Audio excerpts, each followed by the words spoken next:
Today, I want to talk about fall in the UP because we're fortunate to have a season where all of the leaves change colors and create an exceptional backdrop. And that's what I want to talk about, how I like to spend my time outdoors and how the crisp air and the changing of the season enhances my experience. And then hopefully somebody planning their trip will be able to gain a little bit from this video and it'll help build your next trip. Let's start by talking about paddling spots that I find are enhanced by the fall foliage, starting in the eastern Upper Peninsula and working our way west. The St. Mary's River is special to me for a ton of different reasons, but specifically in the fall, paddling off of Rotary Park is one of my favorite things to do. There's a chain of islands there just south of Rotary Park that when you put in, you can paddle up and around and down these little estuary spots, and right next to it is the shipping channel, so the freighters are rolling by. It's a really unique experience. And then there's this one spot. It is amazing. It's called Voyager Island, and it's only accessible by canoe, kayak, paddleboard, some sort of paddle sports like that. You'll find the signs and then you'll see the landing. Then there's hiking trails that run along the shipping channel, and this is where I typically stop and have a cup of coffee. Side note, bring a cup of coffee. There's something about accessing an island by paddling to it that makes the time spent on the island feel just a little bit more special, and then add the fall colors to it. Whew, perfect.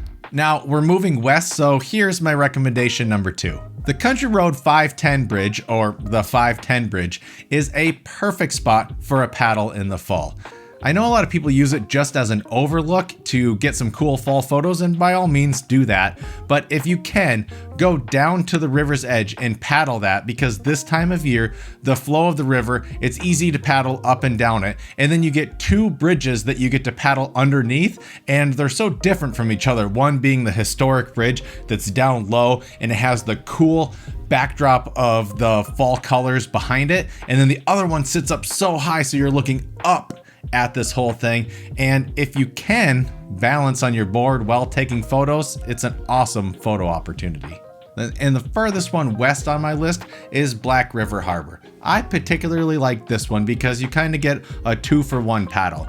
You can start on the Black River and paddle up a little bit, and you're sitting in the deep cut of the river with trees on either side. And then, on a calm day, you can paddle out onto Lake Superior, where you can see up and down the coast, and I really like the contrast of the lake and the shoreline when you're cruising up and down that particular spot.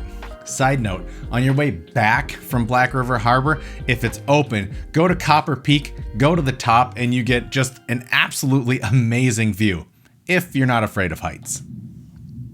When you're going and planning for these kind of spots, I really like to go and I like to take pictures and I like to enjoy each spot, but I also like to set my camera down and just be in the moment, because no matter how epic and how cool the photos that I take or the footage that I get is, it pales in comparison to anything that I can see in person. So go have an adventure and take some great photos, but remember to just enjoy the moment you're in. I hope this helps, and until next time, cheers.